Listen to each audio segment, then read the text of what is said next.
तो दोस्तों अगर हम यहाँ पे कल की बात करें तो आप देख सकते हैं गैप डाउन ओपनिंग यहाँ पे हुई थी और उसके बाद ओवरऑल जो है मार्केट ने लगभग 5% की गिरावट जो है निफ्टी में दर्ज की थी। मार्केट कल के दिन गिरा क्यों, इसका रीज़न सबको पता है। यहाँ पे रशिया और यूक्रेन के बीच जो वॉर स्टार्ट हो गया था वो एक सबसे बड़ा रीज़न था यहाँ पे मार्केट में गिरावट का। और अगर क्रूड ऑयल के प्राइसेस की बात करें तो बहुत ही ज़्यादा हमें उनमें जो है तो वो जंप देखने को मिला, लगभग 102 103 डॉलर पर बैरल, इवन वो 105 डॉलर तक भी क्रूड ऑयल हमें पहुंचता हुआ देखने को मिला है। इन्फ्लेशन काफ़ी ज़्यादा बढ़ गया, उसका इम्पैक्ट डायरेक्ट आप वहाँ पे गोल्ड प्राइसेस में देख सकते हैं। गोल्ड प्राइसेस भी लगभग 1000 से 2000 के बीच वहाँ पे जो है तो ग्रोथ जो है उसमें देखी गई है। अब अगर आज की बात किया जाए तो आज आप देख सकते हैं मार्केट में हमें एक रिकवरी देखने को मिली है। यहाँ पे आप देख सकते हैं गैप अप ओपनिंग हुई थी और उसके बाद निफ्टी ने लगभग 2.5% की तेजी के साथ यहाँ पे आज की क्लोजिंग दी है।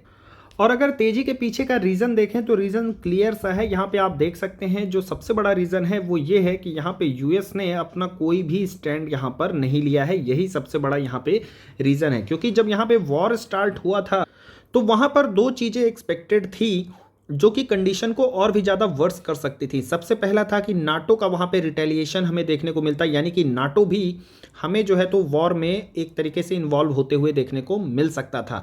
और सेकेंड सिनेरियो था सैंक्शंस, जो कि मुझे काफ़ी ज़्यादा एक्सपेक्टेड था कि अमेरिका जो है वो यही करने वाला है, वॉर में नहीं जाएगा। उसके 2-3 रीज़न थे, वो मैंने पहले भी वीडियो में एक्सप्लेन किए हुए थे।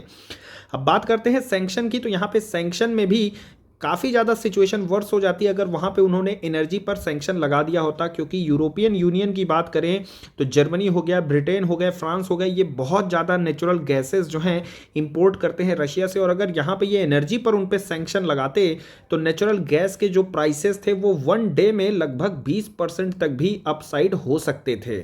और उससे रशिया को जितना घाटा होता, उनकी इकोनॉमी जितनी खराब होती, उतनी ही यूएस और यूरोप की वहाँ पे खराब होती। क्योंकि यूएस की अगर हम इन्फ्लेशन की बात करें फिलहाल 7% चल रहा है। 40 साल के इतिहास की अगर बात करें तो ये अब तक का सबसे ज़्यादा इन्फ्लेशन है। और उसमें भी अगर नेचुरल गैसेस के प्राइस 20% बढ़ते, क्रूड ऑयल के प्राइसेस बढ़ते, तो ये इन्फ्लेशन और भी ज़्यादा बढ़ सकता था। तो यानी कि ये एक तरीके से अपने पैर पर ही कुल्हाड़ी मारने वाला काम अमेरिका करता अगर वो वहाँ पर एनर्जी पर सैंक्शन लगाता। देखिए, जब मैंने वीडियो में पिछली बार जब डिस्कशन किया था रशिया और यूक्रेन के वॉर का, तो वहाँ पे मैंने 2 ही सिचुएशन बताई थी कि 2 केस हो सकते हैं। या तो वहाँ पे कोई भी वॉर नहीं होगा, और अगर होता भी है तो वो वन साइडेड होगा, जहाँ पे रशिया और यूक्रेन जो हैं वो फाइट करेंगे। क्योंकि कोई भी कंट्री, अगर हम स्पेशली यूएस की बात करें, अफगानिस्तान में उसे क्या मिला? कुछ नहीं। वियतनाम की हार तो आज भी उसके सर पर मढ़ी जा रही है, जहाँ पे उन्होंने अपनी बहुत ज़्यादा इकोनॉमी बर्बाद कर ली। अफगानिस्तान में भी 20 साल रहे, लेकिन तालिबान भी आज की डेट में वहीं का वहीं है। तो एक तरीके से आप देख सकते हैं काफ़ी ज़्यादा अपनी यहाँ पे इन्होंने इकोनॉमी ख़राब कर ली है। कहाँ यूएस था वर्ल्ड वॉर 2 में, कहाँ चाइना था, लेकिन यूएस ने वॉर्स में अपने इतने ज़्यादा इकोनॉमी ख़राब की है कि आज की डेट में दोनों की इकोनॉमी का गैप देखेंगे यूएस और चाइना की, तो जहां इनकी 19 ट्रिलियन की इकोनॉमी है तो चाइना की अगर बात करें तो 12 से 13 ट्रिलियन की इकोनॉमी देखने को मिलती। गैप काफ़ी ज़्यादा कम हो चुका है। तो अमेरिका ये चीज़ को डायरेक्टली यहाँ पे समझता है, और यही रीज़न है कि वो डायरेक्टली यहाँ पे इन्वॉल्व नहीं हुआ। इस वॉर को अगर कोई रोक सकता था तो वो था यूक्रेन। अगर वहां पे यूक्रेन अगर नाटो में जाने की अपनी जिद को छोड़ देता तो शायद ये वॉर को टाला जा सकता था। क्योंकि पुतिन जो है वो काफ़ी ज़्यादा क्लियर थे इस चीज़ में कि वो नाटो का और ज़्यादा एक्सपेंशन वो पसंद नहीं कर रहे थे। जिस तरीके से जो यूएसएसआर से अलग होकर जो कंट्रीज़ बनी हैं, चाहे यूक्रेन की बात किया जाए, लातविया की बात किया जाए, वो सब के सब जो है धीरे धीरे, जॉर्जिया की बात करें, वो सब नाटो में जा रहे थे। और ये चीज़ रशिया को पसंद नहीं थी कि नाटो का एक्सपेंशन जो है अब रशिया के बॉर्डर तक हो चुका है। चलिए, ये तो थी हिस्ट्री और यहाँ पे साइकोलॉजी थी जो हमने अभी देखी। और मुझे लगता है कि शायद इसका सोल्यूशन जल्द ही निकल के आ जाएगा रशिया और यूक्रेन के वॉर का। और ये जल्द से जल्द, अगर कोई तीसरा इन्वॉल्वमेंट नहीं हुआ तो आई थिंक ये वॉर ज़्यादा दिन चलेगा नहीं, बहुत ही जल्द ये ओवर हो जाएगा। Personally I feel sad for the Ukrainians, जिस तरीके से वहाँ पे डिस्ट्रक्शन हो रहा है डेफिनेटली। बट मुझे काफ़ी बुरा लगा, काफ़ी सारे स्टेटमेंट्स मैंने सुने यूक्रेन के प्रेसिडेंट के, काफ़ी वो जो पेनफुल स्टेटमेंट्स थे, जिसमें वहाँ पे उन्होंने बोला कि नाटो ने हमें अकेला छोड़ दिया है लड़ने के लिए, कुछ इस तरीके से स्टेटमेंट्स आए। बट फिर भी मुझे लगता है कि यूक्रेन अगर चाहता तो इस वॉर को रोक सकता था। चलिए अब हम कुछ हिस्ट्री देख लेते हैं। हिस्ट्री से हमें क्या है कि एक सीख मिलती है, हमें एक स्ट्रेटजी को डेवलप करने में काफ़ी आसानी होती है। डो जोन्स की हिस्ट्री की बात करते हैं। 9/11 का अटैक हुआ था। डो जोन्स जो है तो वहाँ पे 16% गिर चुका था, लेकिन 3 महीने के बाद की अगर आप रिकवरी देखेंगे तो 24% की रिकवरी डो जोन्स में देखने को मिली। 6 महीने बाद जो है तो ये रिकवरी 30% की हो चुकी थी। चलिए इराक और कुवैत वॉर की अगर हम बात करें तो वहाँ पे भी डो जोन्स जो है तो 13% गिर चुका था। ये यहाँ पे 9/11 काफ़ी फेमस है। अगर आपको फिर भी नहीं ध्यान हो तो इसके बारे में बता दूं, ओसामा बिन लादेन ने यहाँ पे जो प्लेन का अटैक किया था वहाँ पर अमेरिका में, ये वो वाला सीन है। यहाँ पे अगर हम इराक कुवैत की बात करें 13% डो जोन्स गिरा था। 3 महीने बाद आप देख सकते हैं लगभग 2% की रिकवरी, और 6 महीने बाद यहाँ पे 16% की जो है तो वो तेज़ी देखने को मिली थी। एक और इंस्टेंस है यहाँ पे, जब रशिया और अफगानिस्तान वॉर स्टार्ट हुआ था वहाँ पे भी डो जोन्स जो है लगभग 2% गिरा था। 3 महीने बाद आप देखेंगे 4% की गिरावट थी, लेकिन 6 महीने बाद यहाँ पे आपको लगभग 7% की तेजी देखने को मिलेगी। कोरियन वॉर की बात करें तो डो जोन्स 12% गिरा था। 3 महीने बाद 15% और 6 महीने बाद 19% गिरा था। फिलहाल जो है ये यहाँ पे रशिया और यूक्रेन का वॉर चल रहा है। निफ्टी ऑलमोस्ट 14.5% गिर गया है। Very good time for the investment purpose. जो लोग लॉन्ग टर्म यहाँ पे इन्वेस्टर हैं उनके लिए काफ़ी अच्छी अपॉर्चुनिटी है। यहाँ पे अगर सेंसेक्स की बात करें 12.5% गिर चुका है। अगर निफ्टी की अगर हम हिस्ट्री की बात करें तो हर वॉर जैसी सिचुएशन में आप देख सकते हैं एवरेज निफ्टी जो है तो लगभग 16.5% गिरता है, लेकिन 3 महीने बाद 6 महीने बाद आप देखेंगे तो इसमें जो है तो ऑन एन एवरेज 23 से 34% की तेजी जो है तो हमें देखने को मिली है। चलिए अब मैं बात करता हूं कि यहाँ पे इन्वेस्टमेंट कैसे करना है। स्पेशली मैं यहाँ पे अपनी स्ट्रेटजी के बारे में डिस्कस कर रहा हूँ। हो सकता है आप एग्री करें मेरी स्ट्रेटजी से और हो सकता है कि आप डिसएग्री करें। हर एक का अपना यहाँ पे पर्सनल ओपिनियन हो सकता है। तो अगर मैं अपनी बात करूं तो मैं यहाँ पे 17,000 के लेवल का हर बार वेट करता हूँ, और अपनी जो मंथली एसआईपी है उसमें से छोटा छोटा पोर्शन जो है वो छोटे छोटे टुकड़ों में, जहाँ मेरा पोर्टफोलियो थोड़ा डाउन दिखता है या कम प्रॉफिट दिखते हैं, जहाँ पे जो प्राइस है वो गिरता हुआ जो है तो नज़दीक आ जाता है मेरे बाइंग लेवल पे, तो वहाँ पे मैं छोटी छोटी क्वांटिटी में एक दो स्टॉक इस तरीके से यहाँ पे एडिशन कर रहा हूँ। इसके अलावा यहाँ पे जो अगला लेवल है मेरा वो है 16,400, जहाँ पर एक इमरजेंसी फंड है इन्वेस्टमेंट के लिए। अगर वहाँ पे मैं बात करूँ कि मेरे पास इमरजेंसी फंड यहाँ पे 100 रुपये का है, तो उसमें से 10 रुपये मैंने यहाँ इस लेवल पर ले रखे हैं कि मैं ये लेवल आएगा तो 100 में से यहाँ पे 10 रुपये इन्वेस्ट करने वाला हूँ।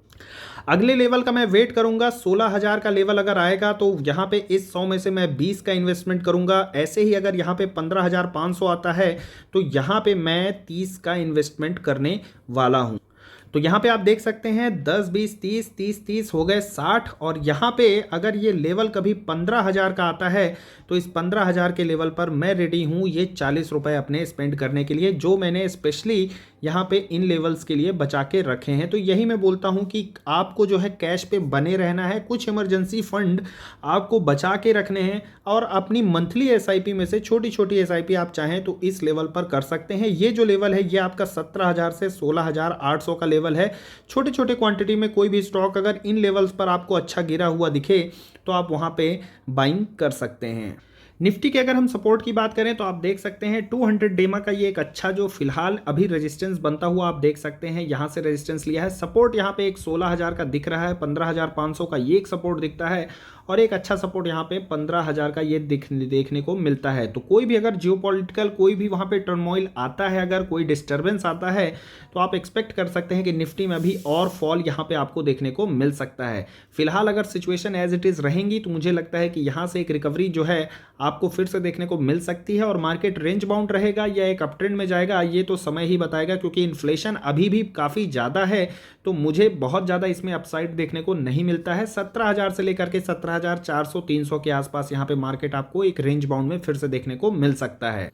अब आते हैं यहाँ पे पोर्टफोलियो हेजिंग की। तो देखिए जब गोल्ड के यहाँ पे प्राइसेस बढ़ते हैं तो रीज़न क्लियर है कि वहाँ पे इन्फ्लेशन काफ़ी ज़्यादा हो चुका है, और आप देख सकते हैं पिछले कुछ ट्रेडिंग सेशन में मुथूट फाइनेंस जो है आपको एकदम स्टेबल सा देखने को मिला है। 178 टन का यहाँ पे इनके पास जो है वो रिजर्व बना हुआ है। 5% की निफ्टी में गिरावट हुई, लेकिन मुथूट फाइनेंस अपना स्ट्रॉन्ग सपोर्ट 1300 का यहाँ पे मेंटेन किया है। उस दिन इसमें ज़्यादा कुछ गिरावट नहीं देखने को मिली, महज 2% का फॉल यहाँ पे देखने को मिला था।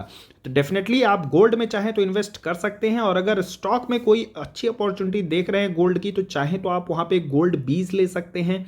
आपको गोल्ड बीज का एक यहाँ पे देखने को मिल जाएगा। और उसके अलावा अगर आप स्टॉक में आना चाहते हैं तो यहाँ पे आप मुथूट फाइनेंस में एज अ गोल्ड यहाँ पे इन्वेस्टमेंट कर सकते हैं। I feel this is a very safe investment और बहुत ही अच्छा स्टॉक है। फंडामेंटली एनबीएफसीज की अगर हम बात करें तो काफ़ी अंडर वैल्यूड ये स्टॉक मुझे देखने को मिलता है।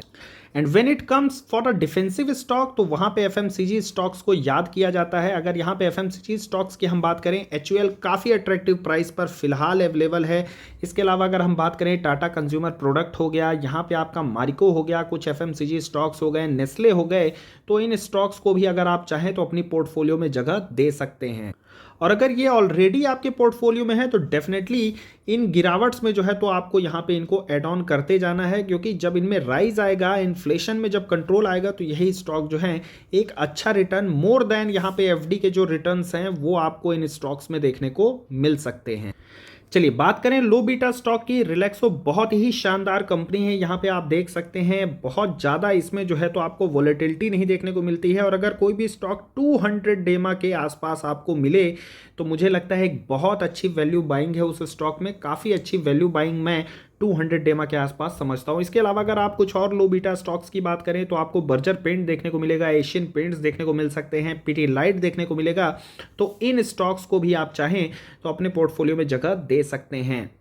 अपार्ट फ्रॉम दैट जब यहाँ पे आईटी स्टॉक्स की बात आती है तो I am very much bullish on Infosys. उसका सबसे बड़ा रीज़न है अभी इनके मैनेजमेंट का जो इंटरव्यू था वो मैंने सुना। अगर आपने जी मीडिया में आया हुआ था, जी बिजनेस में, अगर आपने वो भी सुना होता तो आई थिंक कि आप इसमें और भी ज़्यादा वहाँ पे कॉन्फिडेंट फील करते। इन्फोसिस की बात करें, सेकेंड नंबर की यहाँ पे आईटी कंपनी देखने को मिलती है। और इनके मार्केट शेयर की बात करें तो इनका मार्केट शेयर कंटिन्यूसली यहाँ पे इंक्रीज हो रहा है। और आप देख सकते हैं यही रीज़न है कि चाहे निफ्टी यहाँ पे 17,000 के लेवल पे हो या चाहे 16,200 पहुँच गया हो, यहाँ पे इन्फोसिस में आपको ज़्यादा फॉल नहीं देखने को मिला है। इन्फोसिस अपने सपोर्ट को लगातार यहाँ पे मेंटेन करता हुआ आया है। 1660 इसका मिनिमम लोवेस्ट लेवल है, और वहीं 1660 से लेके 1680 का जो लेवल है मुझे लगता है काफ़ी अच्छी वैल्यू बाइंग यहाँ पे अवेलेबल है। इसके अलावा अगर आप चाहें तो लार्ज कैप में टीसीएस, एचसीएल टेक को भी कंसीडर कर सकते हैं। आईटी सेक्टर में ई&आरडी की अगर बात करें, इंजीनियरिंग और रिसर्च एंड डेवलपमेंट में, तो वहाँ पे एलटीटीएस जो है मुझे एक अच्छे वैल्यूएशन पर अवेलेबल देखने को मिलता है। टाटा एलेक्सी की बात करें, जब इनके रिजल्ट आए थे तो मैंने बोला था ये स्टॉक अगर 6,000 के नीचे मिले तो आप इसको फिर से कंसिडर कर सकते हैं। और इस बार जब निफ्टी 16,200 गया था तो यहाँ पे एक एंट्री पॉइंट बनी थी। तो आप अगर इस पर जीटीटी अगर उस समय लगाए होते तो डेफिनेटली ये आपको उस समय मिल चुका होता। लेकिन फिर भी वैल्यूएशन पॉइंट ऑफ व्यू से अगर मैं कहूँ तो एलटीटीएस मुझे इस समय ज़्यादा अच्छा वैल्यूएशन पे देखने को मिलता है। माइंडट्री की बात करें, बहुत शानदार कंपनी है। निफ्टी नेक्स्ट 50 में इसकी एंट्री हो चुकी है। 31 मार्च से जो है तो निफ्टी नेक्स्ट 50 का पार्ट जो है आपको माइंडट्री बनता हुआ देखने को मिलेगा। एक शॉर्ट जो है मैं इस पर डालूंगा, आज आप उसको जरूर चेकआउट कर सकते हैं। उसमें कौन से स्टॉक जो है निफ्टी से बाहर हो रहे हैं। आईओसीएल वहाँ पे निफ्टी से बाहर हो रहा है, और अपोलो हॉस्पिटल जो है वो निफ्टी 50 का हिस्सा बनने वाला है। इसके अलावा निफ्टी नेक्स्ट 50 में भी कुछ स्टॉक्स जो है एंट्री कर रहे हैं और कुछ एग्जिट कर रहे हैं। तो एक 15 सेकेंड का मैं शॉर्ट्स भी बना के डालूंगा, तो आप चाहें तो वहाँ पे आपको पूरी की पूरी लिस्ट जो है वो देखने को मिल जाएगी। वहीं गिरावट में मुझे लगता है कुछ ग्रोथ स्टॉक जो है आपको पकड़ के रखने चाहिए। चाहे एफएल की बात करें, चाहे वहाँ पे अगर हम डिक्सन की बात करें, डिक्सन में भी आज जो है तो लगभग 9.5% की हमें तेजी देखने को मिली है। 4,000 का एक अल्टीमेट सपोर्ट यहाँ पे इसने लिया है, और डेफिनेटली ये एक बहुत शानदार स्टॉक है। ग्रोथ स्टॉक की बात करें, एफएल में भी मैंने पिछली बार भी बोला था 1100 या 1100 के नीचे आता है तो इसमें एक एंट्री पॉइंट अच्छी बनती है, और यहाँ पे इसने एक अच्छा मौका जो है तो वो दिया है। बाकी अगर ऑल एंड ऑल कहूँ तो जिस तरीके से मार्केट में कल की डेट में गिरावट हुई है, हर एक स्टॉक, हर एक फंडामेंटली स्टॉक एक अच्छे वैल्यूएशन पर जो है तो एक अच्छे डिस्काउंट पर अवेलेबल होता हुआ देखने को मिला है। आप उसमें से कुछ भी एंट्री ले सकते थे। मैंने अपने यूट्यूब में एक पोस्ट भी डाला हुआ था जिसमें कुछ लिस्ट ऑफ स्टॉक्स दिए थे। टेलीग्राम में भी मैंने कुछ सजेस्ट किए थे, तो आप उनमें से कुछ भी, इवन इनफैक्ट कोई सा भी फंडामेंटली स्ट्रॉन्ग स्टॉक अगर आप लेते तो आपको वहाँ पे एक अच्छी वैल्यूएशन देखने को मिल सकती है। फिलहाल मैं अभी ये भी कहना चाहूँगा कि यहाँ पे ये ना समझें कि निफ्टी ने अपना बॉटम बना लिया है। कॉशियस रहने की ज़रूरत है। कोई भी एक डिस्टर्बेंस आता है, कोई भी चेंजेस आते हैं जियोपॉलिटिकल रिलेशन को लेकर के, तो वहाँ पे मार्केट में जो है तो वोलेटिलिटी जिस तरीके से आपने देखी है, कभी 3% ऊपर, कभी 3% नीचे, कभी 5% नीचे, कभी 2.5% ऊपर, तो उस तरीके में आपको निफ्टी जो है तो आप मान के चलें कि एक 15,000 का लेवल जो है आपको आने वाले फ्यूचर में अगर कुछ ऐसा डिस्टर्बेंस होता है तो, अदरवाइज तो चीज़ें स्मूथ ही चलती रहेंगी, कोई दिक्कत नहीं है। अगर डिस्टर्बेंस आता है तो वहाँ पे मुझे लगता है कि आपको 15,000 या 15,500 के लेवल के लिए रेडी रहना चाहिए। तो दोस्तों आज की वीडियो में बस इतना ही। कंटेंट अगर ये आपको पसंद आया है तो वीडियो को एक लाइक करें और चैनल को सब्सक्राइब करके मुझे मोटिवेट करें। कुछ इस तरीके का क्वालिटी कंटेंट मैं आपके सामने बार बार लाता रहूं। वीडियो को अंत तक देखने के लिए बहुत बहुत धन्यवाद। Thank you very much.